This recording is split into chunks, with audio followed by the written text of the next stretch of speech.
누가복음 3장 7절부터 17절까지의 말씀입니다. 요한이 세례받으러 나아오는 무리에게 이르되 독사의 자식들아 누가 너에게 일러 장차 올 진노를 피하라 하더냐. 그러므로 회개에 합당한 열매를 맺고 속으로 아브라함이 우리 조상이라 말하지 말라. 내가 너에게 이르노니 하나님이 능히 이 돌들로 아브라함의 자손이 되게 하시리라. 이미 도끼가 나무의 뿌리에 놓였으니 좋은 열매 맺지 아니하는 나무마다 찍혀 불에 던지지리라. 무리가 물어 이르되 그러면 우리가 무엇을 하리이까?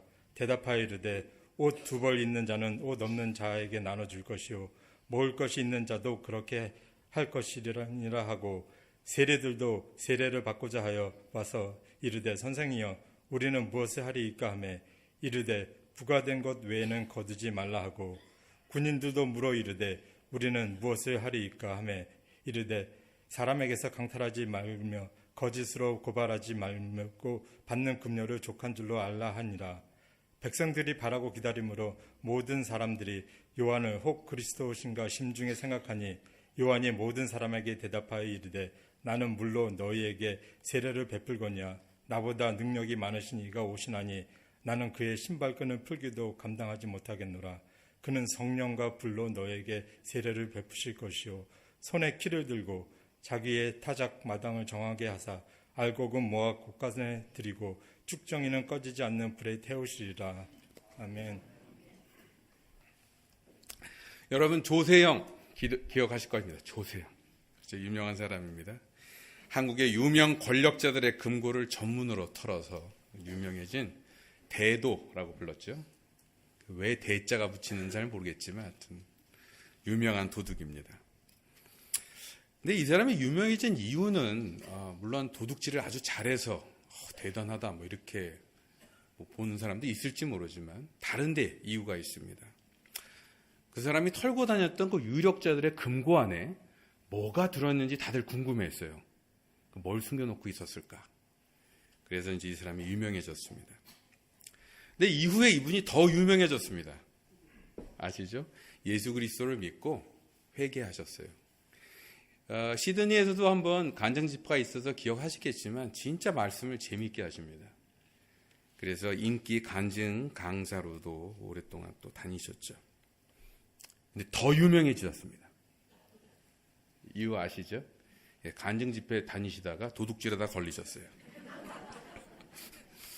근데 이분은 제가 보기에는 참 그래도 복음의 핵심을 제대로 짚고 계신 게 우리가 복음이 사실 여러 가지로 표현할 수 있지만 하나님께서 희망이 없는 우리에게 주시는 두 번째 기회 이렇게 말할 수 있지 않겠어요?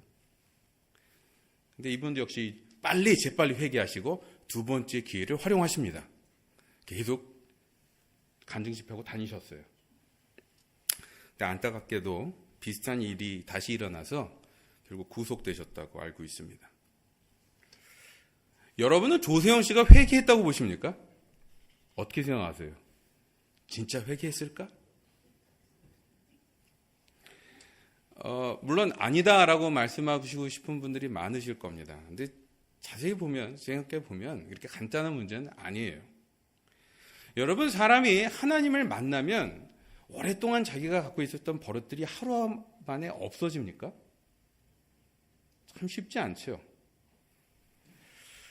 그래서 이런 점들 때문에 저희가 예수를 만난다고 하는 것은 굉장히 삶에서 극적인 경험일 수도 있지만 실제로 우리의 삶을 살아가는 방식 혹은 습관, 우리의 버릇 같은 것은 그 후에도 굉장히 오랫동안 변하지 않은 채로 남아있는 것이 현실입니다.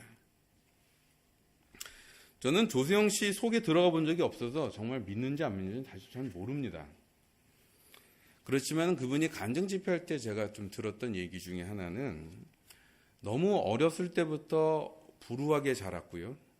평생 동안 도둑질밖에 한 적이 없었어요.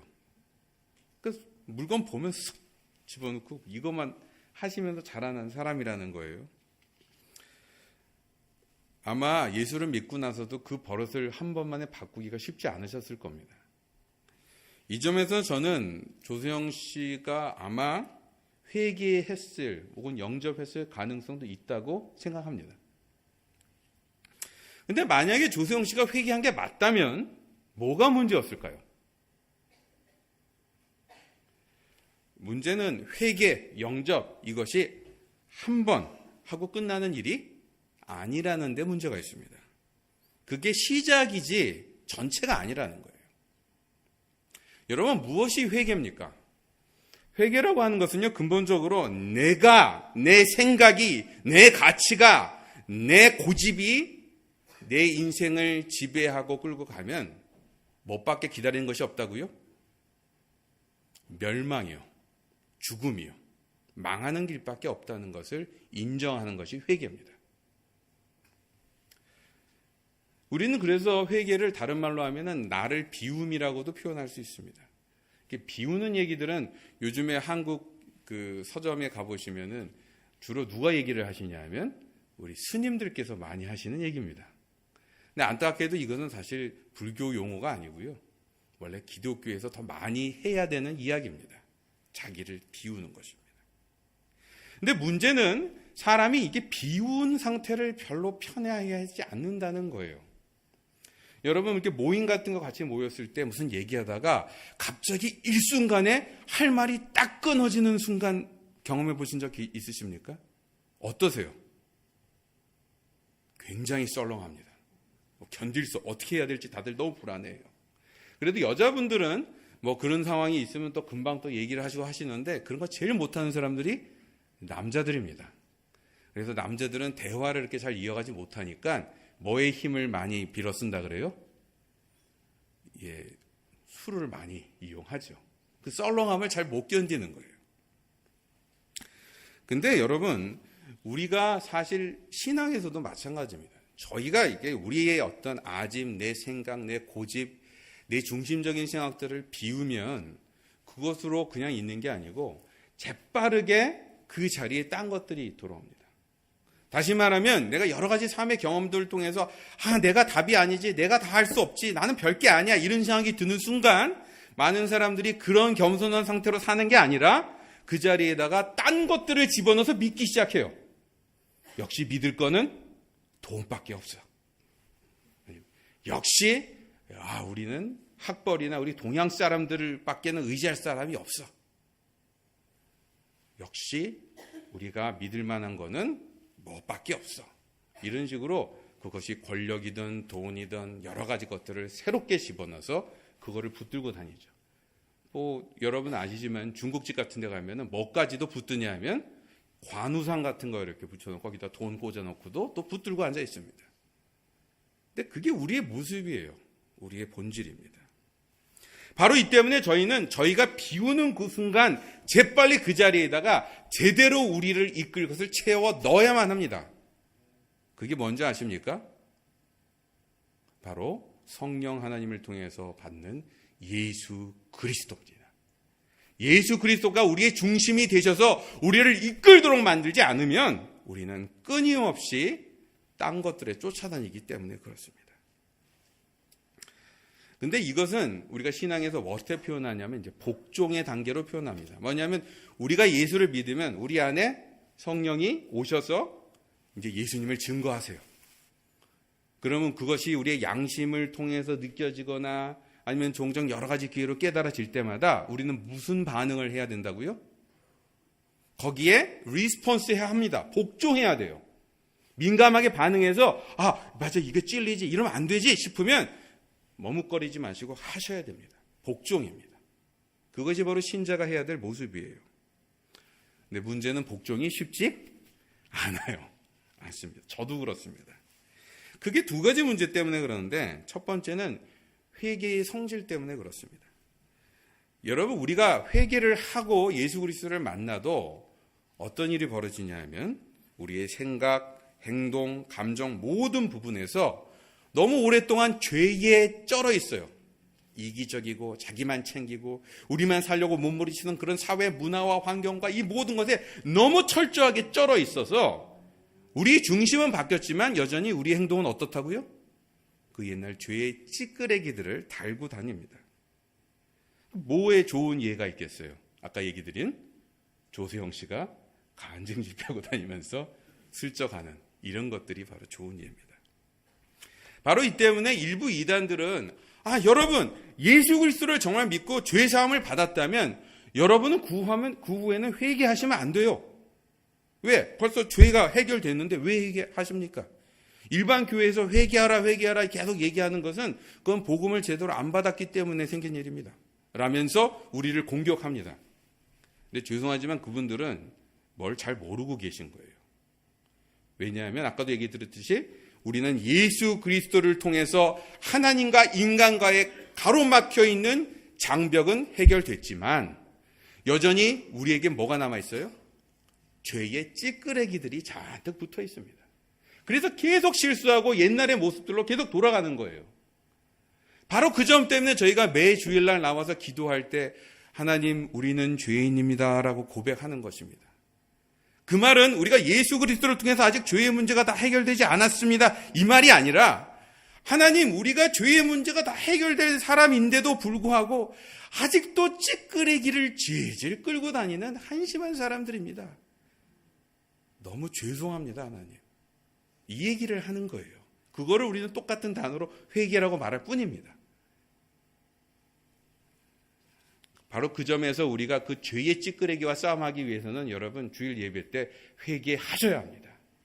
깊이 자기 자신을 돌아보며 이번 주에는 내가 어떤 찌끄레기를 질질 끌고 다니면서 내 아내와 내 자녀와 내 남편들과 내 주변 사람들을 아프게 했는지 돌아보셔야 돼요. 그리고 나서 하나님 내가 이런 게 어울리는 사람이 아니잖아요. 죄송합니다. 이번 주에는 다시 한번 성령의 인도하심에 반응하여 복종하여 내가 이 찌끄레기를 털어버리겠습니다 라고 결단하는 것입니다. 그래서 매주마다 여러분 회개하시는 것 되게 중요해요. 두 번째 또 어려운 문제는요, 복종을 하는데 뭘 복종해야 될지 정확히 모릅니다. 왜요? 옆에서 들리는 소리가 너무 많기 때문에 그렇습니다. 뉴스도 떠들죠, 인터넷도 떠들죠, 뭐 사람들도 떠들죠, 이 이론도 떠들죠, 저 이론도 떠들죠, 뭐 목사님마다 하는 얘기도 다 다르죠. 뭘 따라야 될지 잘 모르겠어요. 쉽지 않습니다. 근데 여러분이 예수 그리스도를 믿기 시작했을 때 여러분이 그 결단한 복음의 내용은 비교적 굉장히 단순한 스토리죠. 창조자 하나님이 계시고 우리는 죄인이고 우리는 우리 자신을 회복할 수 있는 방법이 없을 때 예수님을 통해서 구원의 길이 열렸고 그것을 받고 의지하고 살면 온전한 회복이 약속되고 마지막 때에 하나님 나라에 들어가게 될 것이다. 그게 복음의 내용이에요. 근데 그 내용도 너무 간단하기 때문에 그 내용이 정말 무엇을 의미하는지는 조금 더 설명이 많이 필요하죠. 뭐가 필요합니까? 김석원이 필요한 게 아닙니다. 여러분에게 필요한 것은 또 그것을 위해서 준 것은 바로 신구약 성경이에요. 신구약 성경은 다른 것, 이스라엘의 민족의 위대성, 그때 있었던 중군동의 역사를 우리에게 얘기해 주기 위해서 온 책이 아니라 저와 여러분을 구원한 그 복음이 구체적으로 무슨 내용인지를 설명하기 위해서 주어진 설교집입니다. 바로 그 점에서 우리가 하나님 내가 뭘 해야 되죠? 헷갈리시고 잘 모르실 때 죄송하지만 답이 하나밖에 없어요.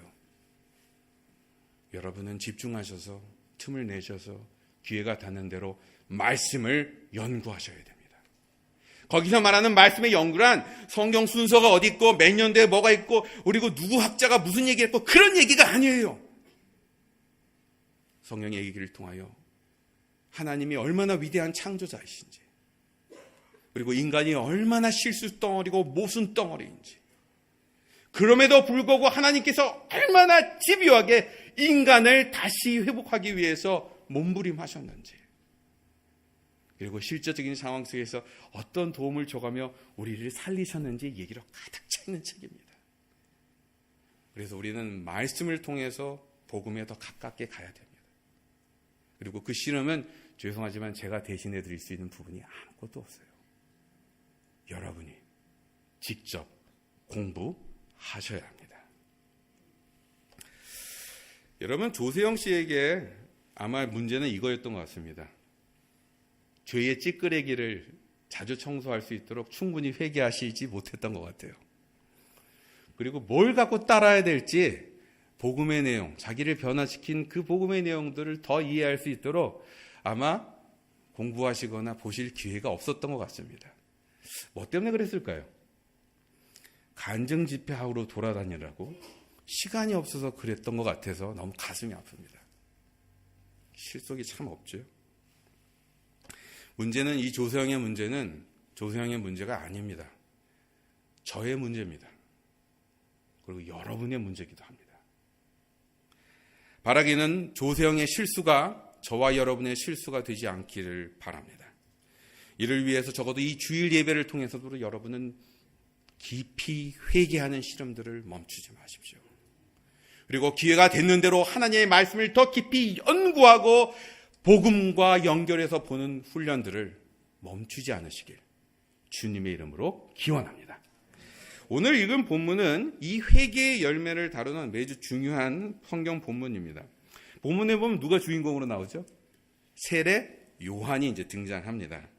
세례 요한은 본문에 특히 우리가 읽었던 3장의 그 7절 2절의 내용인 1절부터 6절에 보면 이 사람이 뭘 위해서 온 사람인지에 대한 설명이 구약을 인용해서 설명되어 있어요. 여러분도 잘 아다시피 이사야서 40장 2절과 3절 내용 그리고 52장 10절의 내용들이 여기 인용됩니다. 부분적으로. 제가 읽어드릴게요.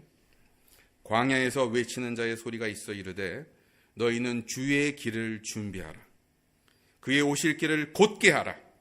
모든 골짜기가 메워지고 모든 산과 작은 산이 낮아지며 굽은 것이 곧아지고 험한 길이 평탄하여질 것이요. 모든 육체가, 여기서 말하는 육체라는 건 모든 사람이란 뜻입니다. 모든 사람이 하나님의 구원하심을 보리라. 이렇게 나와 있어요. 여러분, 요한은 예수님이 오시면 예수님 오십니다. 여러분 모이세요. 예수님 모이세요. 그리고 빵빠레 울리고 막 플래카드 걸고 폭죽 터뜨리는 이런 거 하시기 위해서 오신 분이 아닙니다.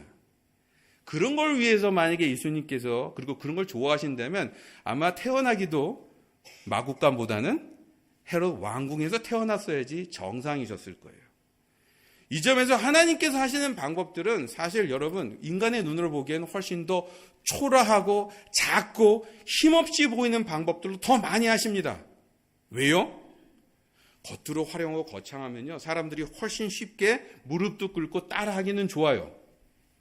근데 정말 진심으로 그것을 따라하지 않을 때가 훨씬 더 많습니다. 도리어 그 선택이 어렵고 그것이 뭘 의미하는지 잘 보이지 않으면 그것 때문에 고민하고 정말 씨름한 사람들만 그 자리에 가요. 그리고 그 고민들을 시작하죠.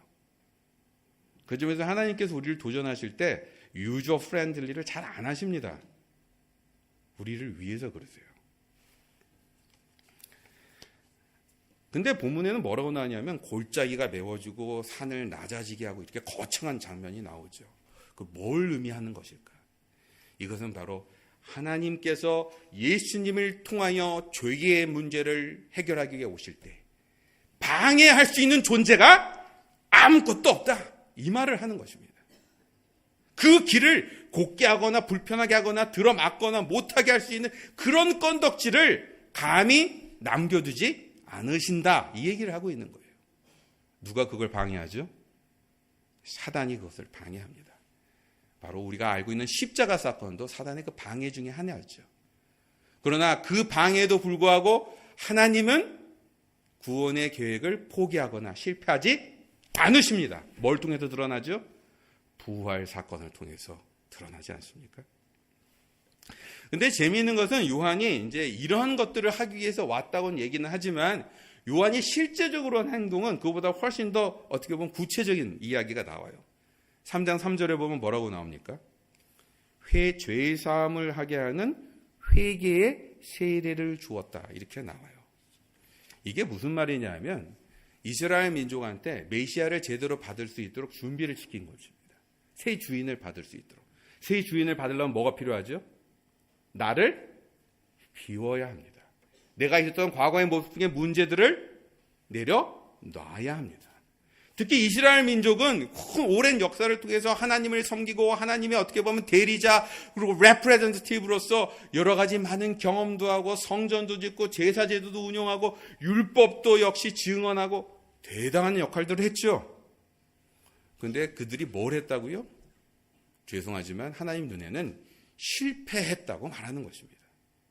너희들이 그 과거의 모습들을 돌아오며 자신의 실패를 고백할 때만이 메시아를 볼 수 있는 눈이 열린다. 이 얘기를 지금 요한이 하고 있는 거예요. 그래서 그것을 위해서 이스라엘 사람들에게 회개를 하도록 부릅니다. 뭐하고 비슷해요? 아까 회개에서 나를 비우는 작업의 단계들을 하고 있는 거예요. 근데 실제로 이 도전을 던져지자 많은 사람들이 오기 시작합니다. 여러분 지금도 그렇지만 교회들 중에는 여러분 아마 느끼시는 분도 계실지 모르겠지만 많은 교회들이 회개나 죄에 대해서 설교를 잘 안 합니다. 왠지 아세요? 사람들이 불편해하거든요. 큰 대형 교회 사람들 많이 모이는 교회 또 막 웅성웅성 거리게 하려면 사람들 비율을 좀 맞춰줘야 될지도 모른다는 강박관념 때문에 많은 설교자들이 알게 모르게 회개 얘기를 안 해요, 잘. 그런데 놀랍게도 여러분, 많은 사람들이 듣진 않을지 몰라도 항상 어디서나 영적으로 깨어있는 사람들이 있어요. 회개의 불편한 도전의 죄의 메시지를 던질 때 귀를 기울이면서 모이는 사람들이 있더라는 것입니다. 오늘 본문도 보면은 세례를 받으러 막 모여요. 그거만 해도 대단한 거 아닙니까? 근데 3장 7절에서 9절을 보면 이렇게 그래도 큰맘 먹고 온 사람들에게 아주 야박하게 얘기합니다. 요한이. 뭐라고 말해요? 8절이 핵심입니다. 회개에 합당한 열매를 맺고 아브라함이 너희 조상이라고 말하지 말아라. 이렇게 말해요. 이게 무슨 말이냐면요. 여러분이 앞에서 무슨 의식 같은 거 잘 참석하고 있다고 여러분 할 목을 다 했다고 착각하지 말라는 거예요. 겉으로 드러나는 의식, 물을 들어붓든 물속에 빼트리든 doesn't matter. 중요한 것은 뭐가 진짜 바뀌어야 된다고요? 우리의 마음이 바뀌었냐는 거예요. 더 나아가서 아브라함 얘기는 왜 하냐 하면 이스라엘 민족한테 아주 든든한 백이 있었습니다. 무슨 백이요? 족보요, 족보. 이스라엘은 누구의 후손이에요? 하나님의 언약을 받은 아브라함의 후손들입니다. 아주 든든한 족보를 갖고 있었던 사람들이에요. 그러니까 웬만큼 좀 잘못해도 조상의 은덕을 입을 가능성이 꽤 많았다고 생각했던 모양이에요. 근데 문제는 신앙은 결국 누구와 누구와의 관계다? 나와 하나님과의 관계입니다. 내가 하나님 앞에서 진짜 회개했느냐? 조상 얘기가 아니라, 딴 사람 얘기가 아니라, 우리 아내 얘기가 아니라 내가 하고 있느냐? 이 질문을 하고 있는 것입니다. 다시 말해 너희들이 세례식을 의식을 취한다고 해서 문제가 풀릴 것 같은가? 열매가 제대로 따르는 회개, 자신이 직접 하는 회개를 하지 않고서는 모두가 엉터리다. 이 얘기를 하고 있어요, 지금. 여러분, 회개는 그냥 말이나 생각의 문제가 아닙니다. 우리가 마땅히 따라야 될 삶의 씨름이 있어야 한다는 것입니다. 더 나아가 우리 아내가 날 위해서 기도해 준다고, 우리 남편이 내 대신 열심히 교회 봉사해 준다고 해결되는 문제가 아니라는 거예요. 결국 우리 각자가, 내가 신앙의 도전 앞에서 무엇을 하고 있는가, 그 질문에 답을 하셔야만 한다는 것입니다. 이에 대해 요한은 9절을 통해서 우리가 이렇게 깨이지 못하고 이스라엘이 계속 껍데기만, 그리고 조상의 은덕 같은 것만 의지해서 신앙생활을 할 때 어떤 결과를 초래할지를 경고합니다. 9절이에요. 뭐라고요? 이스라엘 민족을 하나님의 모델 백성으로 세운 것처럼 모델 에이전시는 언제든지 모델을 바꿀 수 있다 하는 거예요. 이러한 요한의 경고를 듣고 일부 사람들이 반응을 하죠. 10절에 나옵니다. 그리하면 우리가 무엇을 하리이까? 이 질문에 대한 요한의 답이 11절부터 14절에 나옵니다. 근데 여러분, 사람이 얼마나 참 어리석은지 몰라요. 무슨 멋있는 얘기를 하잖아요. 그럼 사람들이 그 메시지에 집중하기보다는 뭘 봅니까? 강사한테 더 빠집니다. 여기서도 똑같은 일이 나와요. 요한이 아주 그냥 강렬한 회개의 도전들을 쫙 하니까 맞아, 회개해야지 이렇게 생각하는 것보다 뭐부터 생각하냐면, 요한, 당신이 우리가 기대하던 메시아입니까? 당신이 톱스타 아니에요? 그러면서 물어봐요. 근데 여기서 요한은 단호하게 자기에게 영광을 돌릴 일말의 가능성도 두지 않습니다. 왜? 자기는 준비자에 불과하고 심판하실 실제 주인공은 어디 계시기 때문에 이제 올 예수님이시기 때문에 메시지에 초점을 맞추라는 것입니다. 그게 바로 17절까지 얘기예요. 그렇다면 오늘 요한이 우리에게 진정한 회개의 열매에 대해서 무엇을 말하고 있을까요? 우리 각자의 삶에 따라서 우리가 갖고 있는 경험에 따라서 우리가 구체적으로 회개해야 될 내용들은 각기 다릅니다. 그러나 오늘 본문을 통해서 우리가 적어도 하나님 앞에서 내 중심을, 내 이기심을, 내가 주인이 된 사람을 버린 사람이라면 우리의 그러한 신앙인으로서의 모습이 어떻게 드러나야 되는지 되게 중요한 큰 그림들을 세 가지를 제시해요. 첫 번째는 11절 내용입니다. 무슨 내용이냐면 평범한 삶을 통해서 드러내야 한다 하는 것입니다. 두 번째는 12절부터 13절입니다. 자기의 힘을 절제해서 사용하는 것이 필요하다. 세 번째는요, 자족할 줄 알아야 된다 하는 것이에요. 14절 내용입니다. 그러면 이제 하나씩 볼까요? 11절은 뭐라고 말합니까? 일상생활에서라는 얘기가 나옵니까? 아니죠. 무슨 내용이 나옵니까? 옷과 먹을 것을 나누라 이 얘기가 나와요. 아니 교회가 무슨 구제소입니까? 옷과 먹을 걸 나누게? 실제로 이 먹는 것도 사실 굉장히 교회 안에서는 시험거리가 될 때가 많습니다. 누가 식사를 준비할 것인가, 뭐 음식을 제대로 준비했는가, 뭐 재료를 뭘 썼는가, 뭐 이런 것들 때문에 많은 시험들이 실제로 벌어져요. 그래서 사실 호주교회 가보시면요, 먹는 걸 거의 안 합니다. 그 불편함 때문에. 근데 여러분, 초대교회 이래로 교회는요, 먹고 입는 것을 나누는 일을 중단한 적이 없어요. 복음만 가르치고 예배만 들고 이런 게 아니고요. 교회는 먹고 마시고 삶을 나누는 일들을 멈춘 적이 없어요. 여기서 중요한 것은 이 당시에 먹고 마시는 것이 우리가 생각하는 것처럼 24시간 중에 밥 먹는 시간, 옷 사러 쇼핑 가는 시간, 잘해봤자 3, 4시간 이런 식의 삶의 한 부분을 말하는 게 아니라는 것입니다. 아마 어르신들께서는 더 잘 아시겠지만 옛날에 옷 하나 만들고 구하는데 얼마나 많은 시간이 들어가셨어요. 지금도 마찬가지죠. 저같이 이제 정신없는 남편들은 밥상에 차려놓은 것만 보고 밥 먹는 시간이라고 앉아서 막 먹고 싹 가지만 실제로 그 밥상이 차려질 때까지 뭐가 필요합니까? 아내가 3, 4시간 동안 반찬을 준비하고 밥을 짓고 하는 일들이 필요해요. 가스쿠커가 없었던 시대는 몇 시간이나 걸렸을까요? 실제로 초대교회에서 밥 먹는 걸 나누자 이 얘기는요, 여러분, 단순히 밥 먹는 거 하자 이 얘기가 아니고 삶의 거의 대부분을 같이 나누고 살았다는 것을 의미합니다.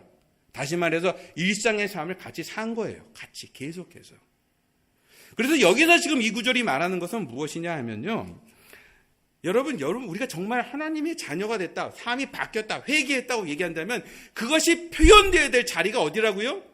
교회나 성전이나 어느 특정 자리가 아니라 우리의 삶을 이루는 대부분의 24시간의 삶의 자리가 그 자리가 되어야 된다. 이 이야기를 하고 있는 것입니다. 물론 여기 계신 분 중에서 이 얘기를 모르시는 분 뭐 없으실 거예요. 우리 신앙은 삶에서 제대로 표현되어야 된다.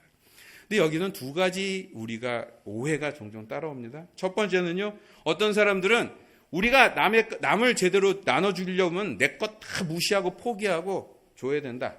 이제 이런 거 강조하시는 분들도 계세요. 예를 들어서 결혼한 어떤 남편이 교회에서 너무 어려운 사람을 봤어요. 그래서 자기 모든 걸 팔아갖고 그 사람을 도와줬다고 칩시다. 어떠세요?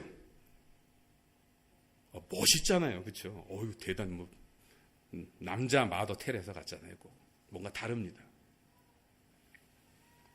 근데 여러분, 그런 일들이 벌어지면요, 실제로 누가 피해를 보는지 아십니까? 그거 구제한 그 사람은 기분이 좋을 텐데, 남편은 괜찮을 텐데, 그것 때문에 막상 고통을 겪는 것은 아내와 아이들입니다.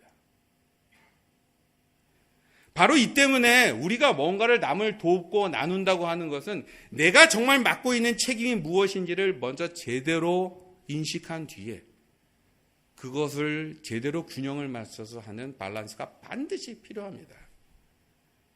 다시 말해 우리가 딴 사람들을 도와주고 구제하고 이런 것들 중요하지만 저와 여러분이 맡고 있는 가장 중요한 책임이 무엇인지를 먼저 물어보시라는 거예요. 저에게는 그 가장 중요한 책임은 뭐겠어요? 기본적으로는 우리의 가족과 우리에게 가까이 있는 사람들 아니겠어요? 우리가 본문에 보면은 두 벌이 있을 때 한 벌을 주라 이렇게 표현 나오는 것이 바로 이런 뉘앙스를 갖고 있는 내용입니다. 두 번째 문제는요.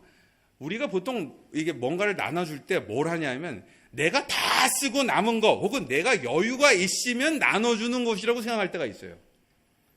아니 사실 우리가 그렇게 하면 굉장히 합리적이지 않습니까? 일단 나를 잘 보호하는 거니까. 근데 여기도 문제가 있어요. 뭘까요? 언제 남냐는 것입니다. 도대체 언제 남느냐는 거예요. 여기에 대한 재미있는 우화가 톨스토이의 우화 중에 나오는지 하나 읽어드리겠습니다. 한평생 가난하지만 열심히 살았던 농부에게 이른 아침 한 천사가 찾아와요.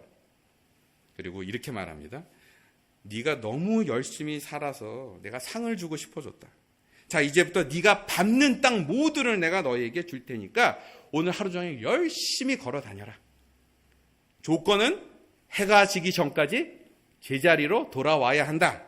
만약에 그때까지 돌아오지 못하면 무효가 될 것이다. 이렇게 말합니다. 이 말을 들은 농부는 신이 나다 열심히 뛰어다닙니다.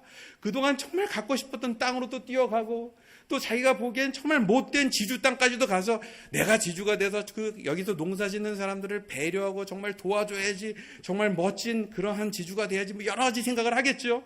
사방을 다닙니다. 근데 문제는 땅을 밟으면 밟을수록 점점 더 욕심이 생겼다는 거예요. 조금만 더 밟아야지, 조금만 더 밟아야지. 그러다 보니까 어디까지 갔겠어요? 제 시간에 도저히 돌아갈 수 없는 데까지 멀리 가버리고 맙니다. 해가 이미 져가고 있었고 그는 그 사실을 깨닫고 뒤늦게 열심히 죽을 힘을 다해 달려갑니다. 결국 천사가 있는 곳까지 돌아오긴 했지만 너무 숨이 차서 그 자리에서 죽어버리고 맙니다. 여러분 잘 아시는 얘기일 거예요. 이 얘기가 뭘 의미합니까? 저희가 좋은 욕심이나 이런 것들도 얼마나 절제가 잘 안 되는지 얘기도 되고 동시에 사람이 만족한다는 게 얼마나 어려운지를 잘 보여주는 예화입니다. 좋은 생각을 가진 사람조차도요. 바로 이 때문에 여러분 저희가 하나님한테 뭔가를 드리거나 또 하나님께 감사를 할 때도 하나님은 우리가 뭔가 큰 것을 얻었을 때 그거에 대한 감사로 왕창 드리고 이런 것들보다요. 우리의 평범한 삶 속에서 적으면 적은 대로, 많으면 많은 대로, 기분이 나쁘면 나쁜 대로, 아주 감격할 때는 감격할 대로 꾸준히 나의 삶 속의 주인이 하나님임을 드러내는, 고백하는 헌금을 훨씬 더 좋아하십니다. 그게 무슨 헌금이죠? 11조예요. 액수의 상관이 문제가 아닙니다.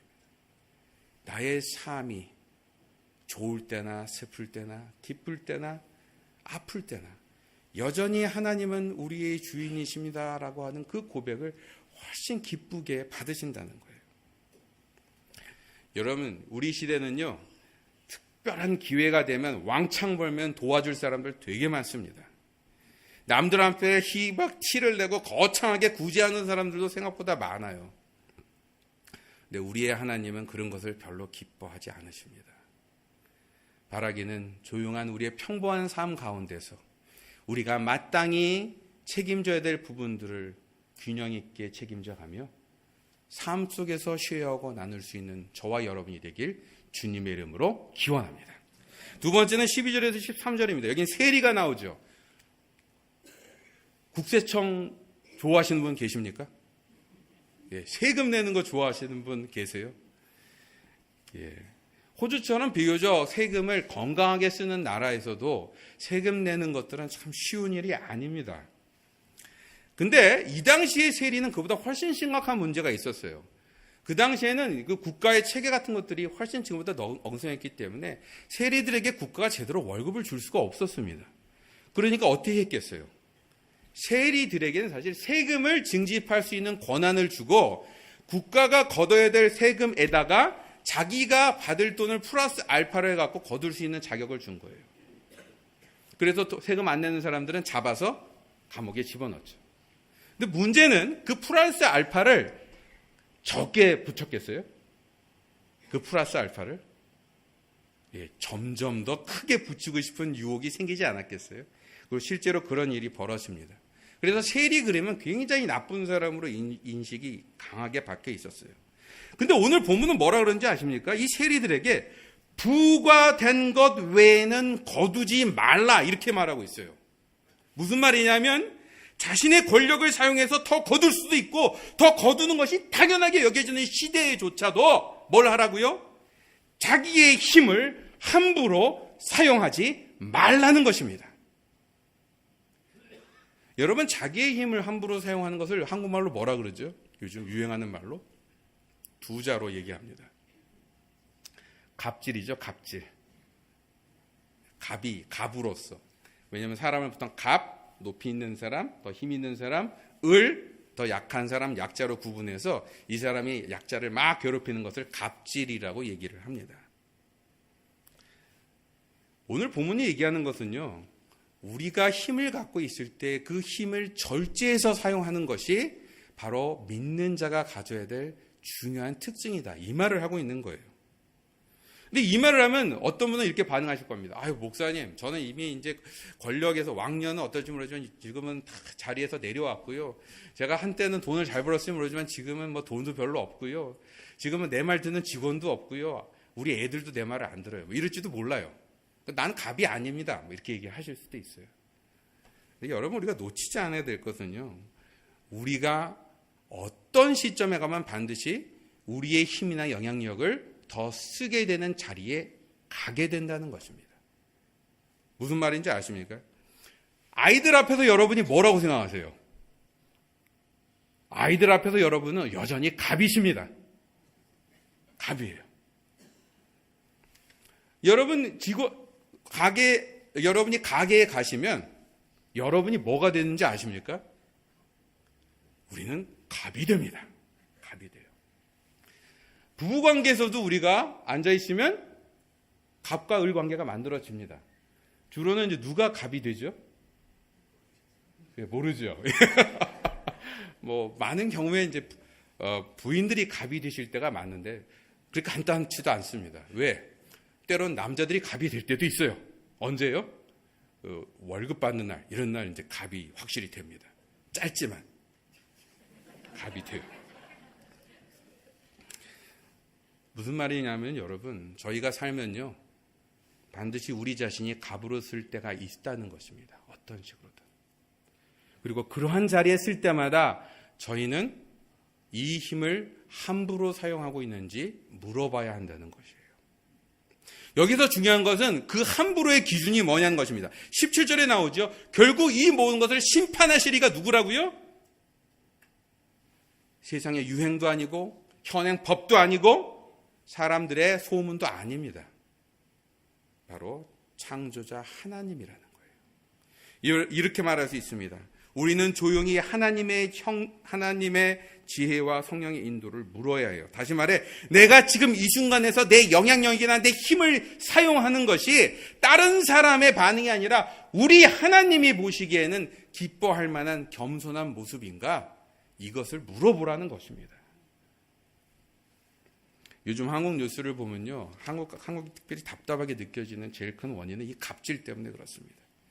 힘 있는 사람들이 자기의 힘을 절제할 줄을 몰라요. 근데 여러분, 더 슬픈 건 뭔지 아십니까? 대한민국에 20%, 25% 가까이 기독교인들이 있다는 거예요. 우리가 믿는 기독교는요, 갑질을 가장 배격하는 종교입니다. 왜요?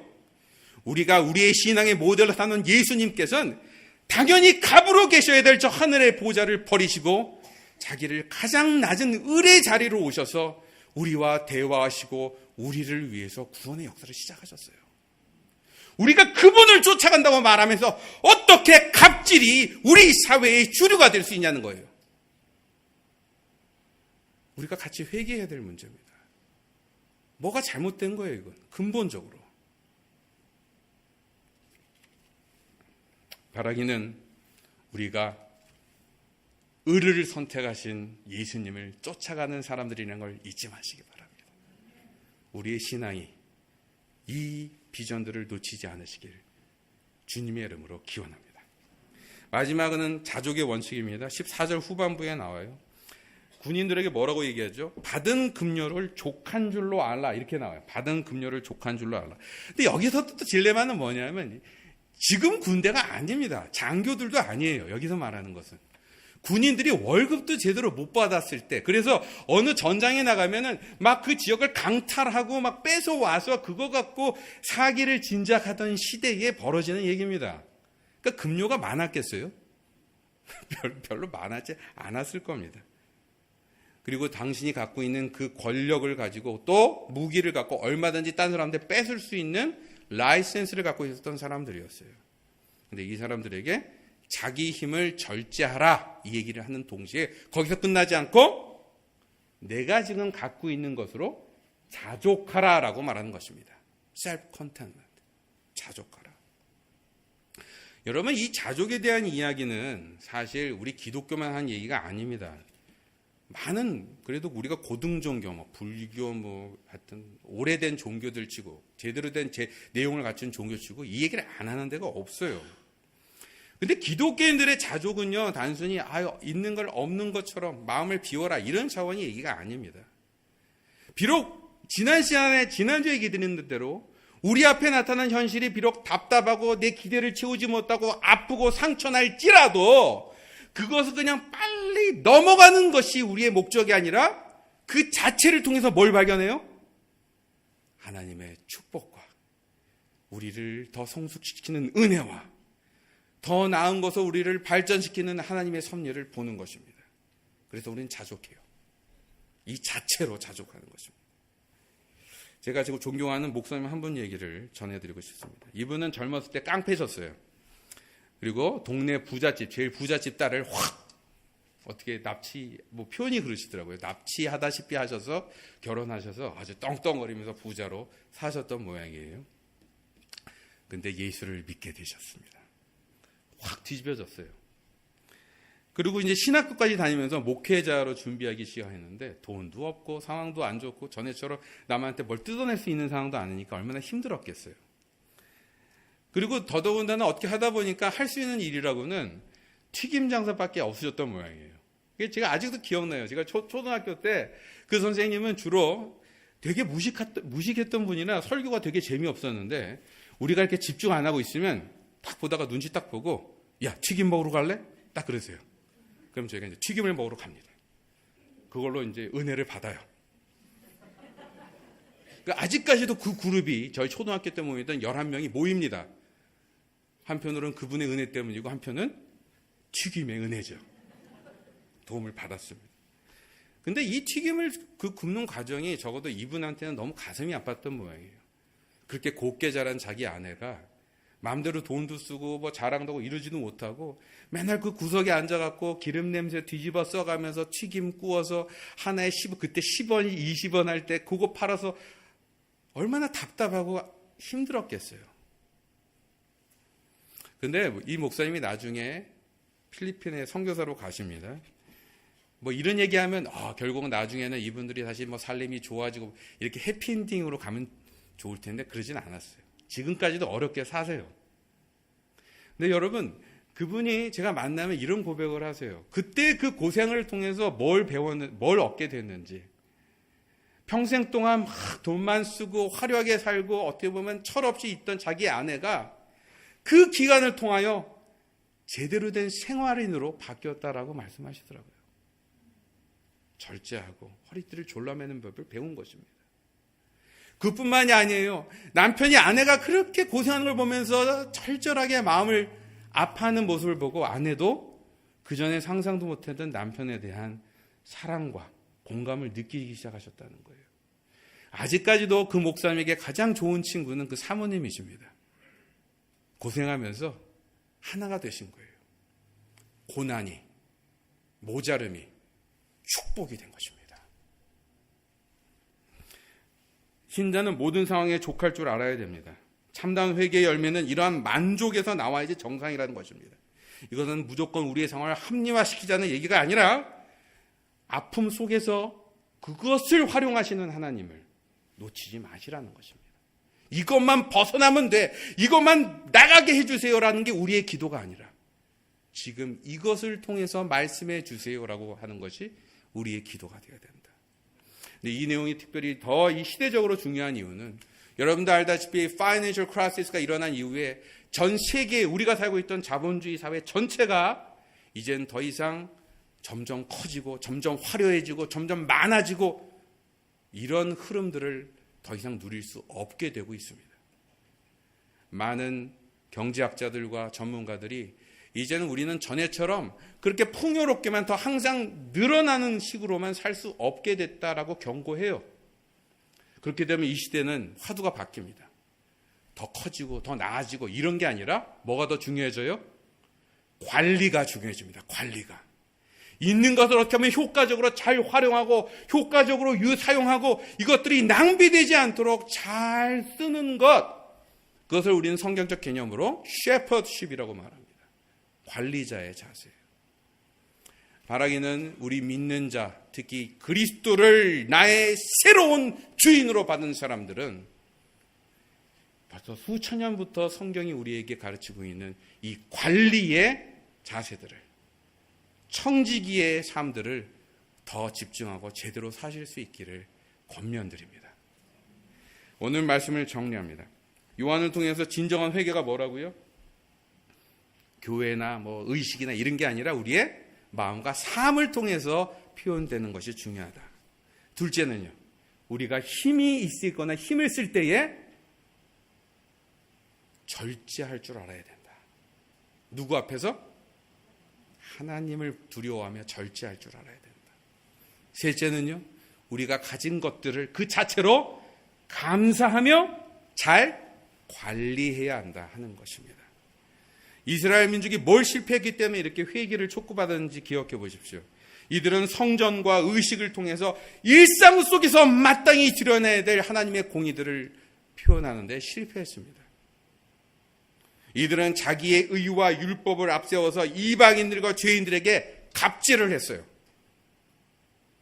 무엇보다도 현 상태에서 비록 자기네들의 삶은 로마의 억압 속에 어려움이 있었지만 이 고난을 왜 주셨는지를 더 깊이 생각하고 하나님의 음성에 귀를 기울이기보다는 이것만을 벗어나기 위해서 반하고 혁명을 일으키기도 하고 문제를 만들고 싸우는 데 더 집중한 나머지 결국 이스라엘은 어떻게 됩니까? 1세기 때 우리가 알고 있는 멸망의 길로 가고요. 더 중요한 것은 오신 그리스도를 제대로 보지 못합니다. 아까 10절에 말한 그 내용들을 오늘 말씀의 정리로 드립니다. 그러면 우리는 무엇을 해야 할까요? 오늘 본문을 통해서 저와 여러분이 이 질문을 해보시고 여기에 대한 답을 찾아보시길 주님의 이름으로 기원합니다. 이제 다시 눈을 감으시고 오늘 말씀의 내용 중에서 우리 각자에게 하시는, 두드리시는 성령의 소리들을 분별해 보시기 바랍니다. 그리고 그 내용들 중에 여러분이 결단하고 다시 한번 하나님께 도움을 구해야 될 내용이 있다면 이 시간 도움을 구하시고 우리의 회개가 온전한 회개가 되어질 수 있도록 붙들어 달라고 이 시간 잠시 각자가 통성으로 기도하시겠습니다.